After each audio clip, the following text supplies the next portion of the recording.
Welcome back to RADBMX Builds. I'm Sean, the owner, and today I got something special for you. I know I say that a lot, but today I'm going to be sharing a good chunk of my collection and my favorite 20-inch retro BMX race bikes. I know that's a mouthful, but there have been some really epic 20-inch bikes coming out that resemble some of the old school bikes from our youth. So I wanted to share what I have with you and talk about a little bit what you can do to these bikes to really make them look like old school bikes, but really rideable for today's standards.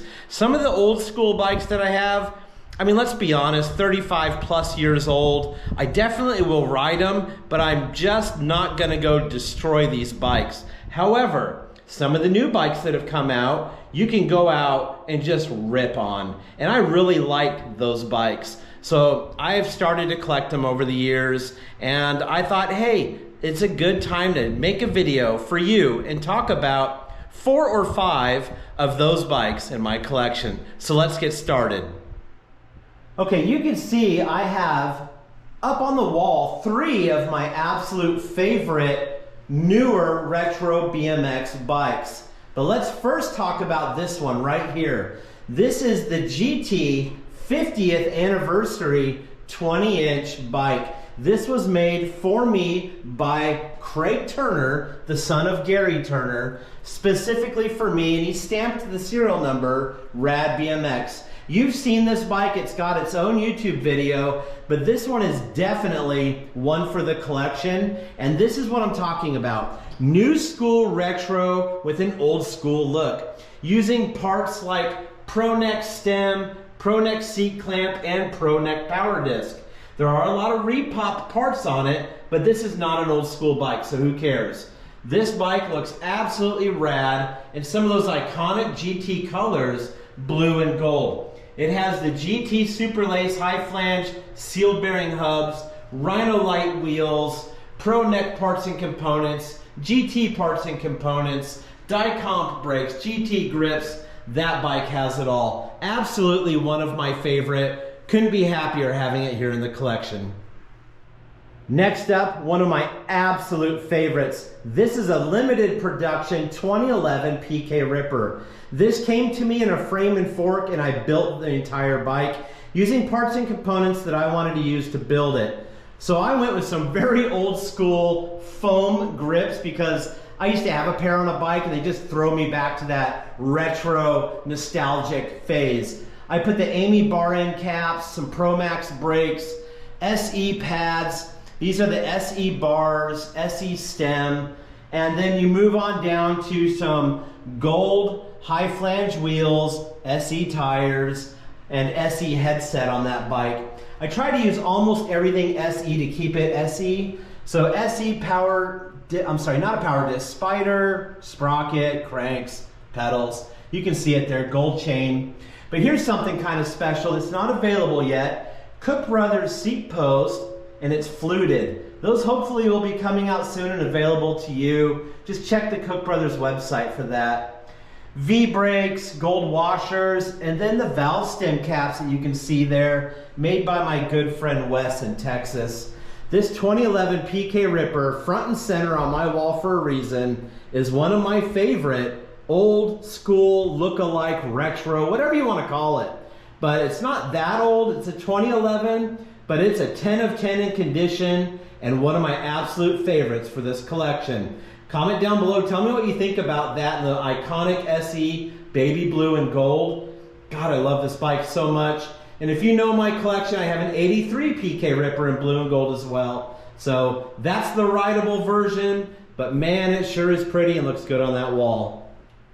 Okay, a new addition to the collection. Just did a whole video on this bike.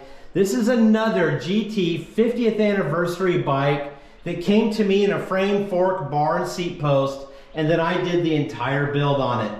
This was GT's prototype to launch the 50th anniversary 20-inch bikes. I did a complete build on this, and you can watch that. If you look at my videos, you'll find that build. It's full of polished Pro Neck parts like the stem, seat post clamp, and power disc. But I use GT parts all throughout, cranks, grips, donuts. Then I used die-comp brakes. I mean, just a gorgeous bike. I love how this came out. GT hubs again. Super lace high flange hubs with the Rhino-like chrome wheels and GT tires to round it out. This bike came out so good. I typically don't like to build black bikes. They don't photograph very well, but the black and chrome on this just go off. Absolutely love this bike. I couldn't be happier with the way it came out. So it's up on the wall as well. So there's 3 of them. I'm gonna pull out some in the collection right here below them, and I'm gonna show you another one or 2 of some of these new retro BMX bikes. Okay, up next is one of my favorites. This is the SE Quad Angle STR1, the Stu Thompson bike. They don't come like this, and I have 2 of them.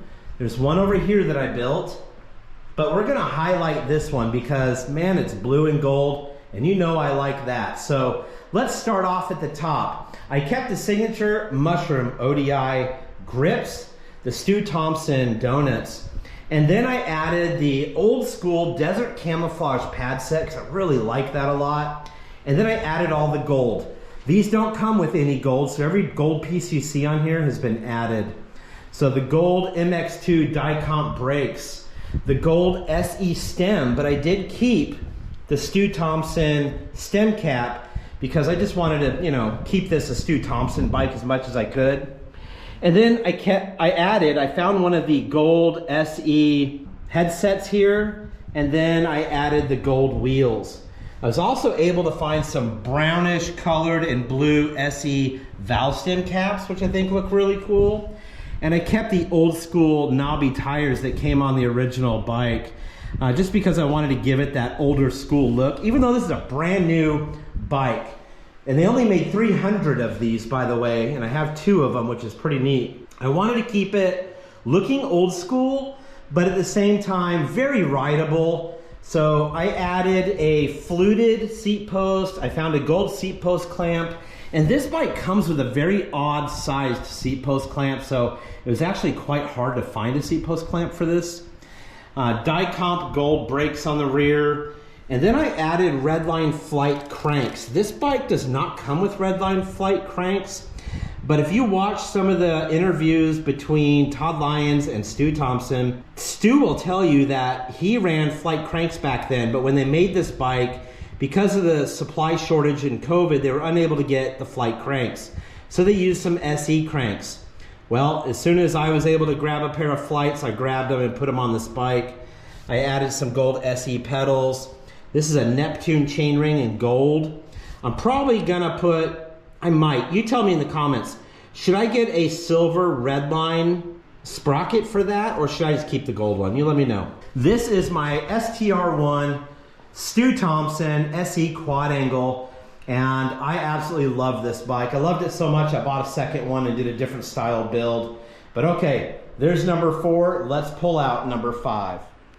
Okay, this brand new Race Inc. is the best bang for the buck. This is a very inexpensive bike to purchase for a complete bike of this caliber. So this is available right now at abmxc.com. You can get yourself one of these bikes, but what I did is I took one and added my own personal flavor to it to give it more of an old school appeal. So let's go over some of the parts that I swapped out. Immediately swapped out the grips for some old school mushroom grips, added some donuts, and then I've added a pad set, which I was able to find on eBay of all places, and that blue looks really good on there matching the decals. Then I got some valve stem caps from Pork Chop and got the red acorn just because it looks old school and I like that. I think one of the biggest things I did was the crank set. I swapped out from the 1-piece cranks that they had to a 3-piece crank, and these are Pro BMX cranks, and they come from Australia. And then I added MKS BM7 pedals and a black and chrome chain. And last, I added a black Velo seat, which I also got from Pork Chop. So just a few small, light modifications, the biggest being the crank set. And then all of a sudden, this bike has an old school look to it. So taking a new school bike and giving it an old school look. The last thing I'm going to be doing is swapping out these tires with some Comp 3 gum wall tires because I think it needs it. So after that, the bike will be done. Well, there you go. There's about 4 or 5 different bikes here in the collection that I've taken new school bikes, gave them that old school flavor, because that's what I really like to do. So let me know what you think about those down below. Don't be afraid to buy these newer bikes because there are so many parts for them. It's so easy to work on them and absolutely rideable versus, you know, getting some really old bikes that, yeah, you can show and you can ride and you can do these things, but man, you're afraid of something happening to them, and it's hard to find good, fairly inexpensive old school parts. So don't be afraid to grab some of these new bikes that are out there. You can grab these Race Inc still right now. I don't think you can get the GTs anymore. You can't get that PK Ripper anymore, but you can head over and get yourself a Race Inc. You know what? I have a discount code for you. If you want to buy anything from Race Inc, RADBMX15 will give you 15% off. So get on over to abmxc.com, use that discount code, buy whatever you want, tell them Sean sent you. If you need some merch, I got hats, and men's and women's fitted or trucker style mesh with a snapback, t-shirts, hoodies, stickers, whatever you want at RADBMXBuilds.com. Thanks again for hanging in there with me. I hope you like the content. If you do, smash the subscribe button and make sure you watch my videos because I'm trying to kick as many out as I can, at least 1 a week, maybe 2. So thanks again, and as always, stay rad.